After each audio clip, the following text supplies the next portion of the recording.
he told me about a project that was going on in Cincinnati where some people had taken an old hotel. They were remodeling it, and it was going to be called what he called a Section 8. And I had no idea what a Section 8 was, but Section 8 is simply a facility that's supported by the government designed for people with low income. And they rent it to these people, and the government gives it to them at a very, very low rental. But it can be a good investment if the place goes well. And Mike thought that it would be a good investment, and he thought it would be a good place for me to invest some money. So I did. I don't remember. I think I put $50,000 in it, but I'm not sure of the amount. But at any rate, what happened is that as they were remodeling this place, the government kept changing the rules all the time. First of all, they told them they had to have so many 3 bedrooms, so many 2 bedrooms, so many 1 bedrooms, etc. So they'd get it half constructed. Then the government would change their mind and says, no, you got to have this many 3 bedrooms and this many 2 bedrooms. So they had to revise everything. And they did this multiple times. Finally, they had so many cost overruns that they closed the thing down. Went out, I lost it all.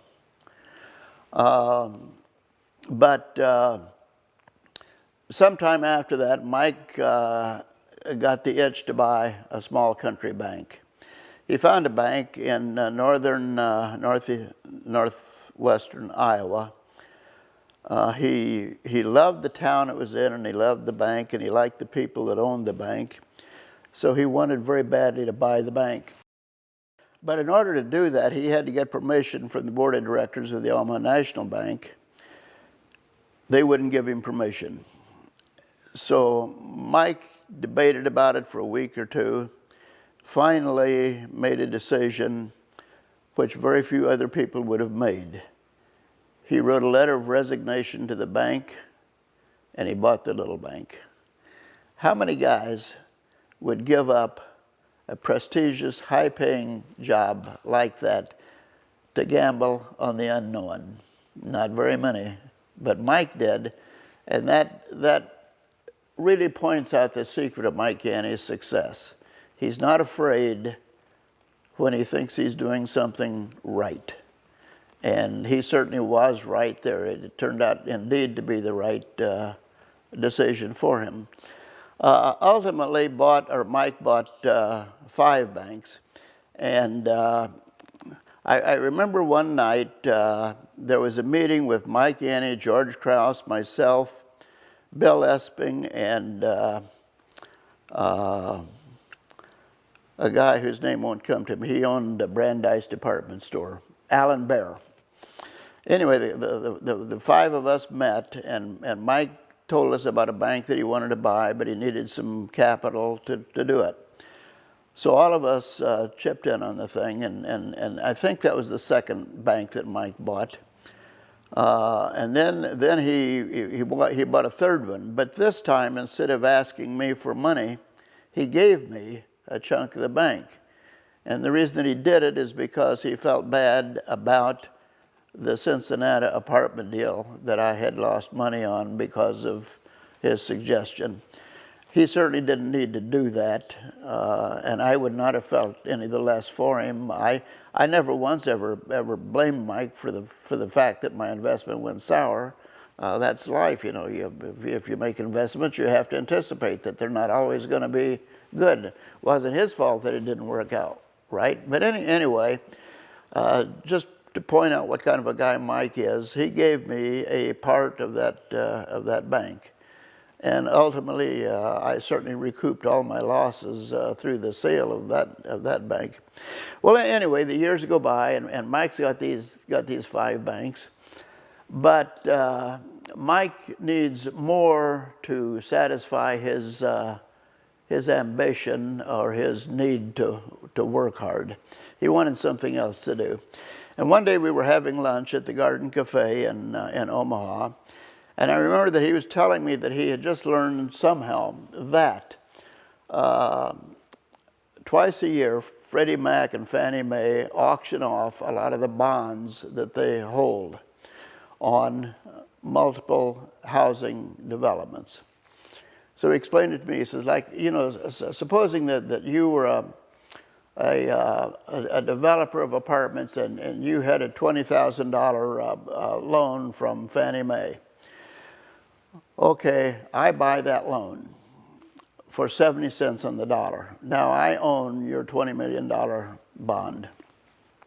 So I come to you and I say, look, if you want to make a deal, if you want to refinance this, I'll sell you back your bond for 18 million. You'll save $2 million right off the bat. Of course, I would have made $3 million on it. Or the guy may say, no, I'm happy the way things are going. Well, okay.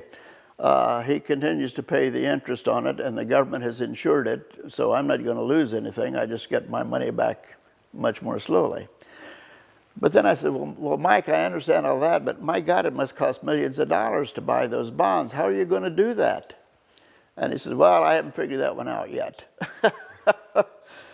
And that's about the time that I was getting ready to retire, and I moved to California, and I kind of get out of the loop then. So a lot of things happened that I don't know or don't remember. And I never knew the answer to the question that I just asked you. How is he going to raise the money to buy these bonds? And when I had lunch with Mike just a couple of weeks ago, he told me the answer to that. He says what he did, he went to E.F. Hutton. Hutton was a big brokerage in Omaha back in those days. And he propositioned E.F. Hutton to form a fund to buy these bonds. And so what he did, he and a couple of the E.F. Hutton guys put on a road show. They went around the country. Mike would stand up in front of a group of investors and explain what he wanted to do. And I think within about 6 weeks' time, they raised the $20 million that he needed. And so he bought the first batch of bonds. If I remember correctly, and I may be getting some stories confused here a little bit, but I think Mike originally bought 14 complexes, apartment complexes, or that is the bonds for 14 of those complexes. 7 of them were in foreclosure, and for reasons that I don't understand, they were returning a profit. But Mike wanted his fund to be a tax-free fund. And those 7 that were returning a profit didn't work in it. So he spun those off into what he called America First Fund 1, I think was the name of it. But the other 7 ultimately become ATACs. Several different names transpired through that. But anyhow, that really was the very beginning of ATACs.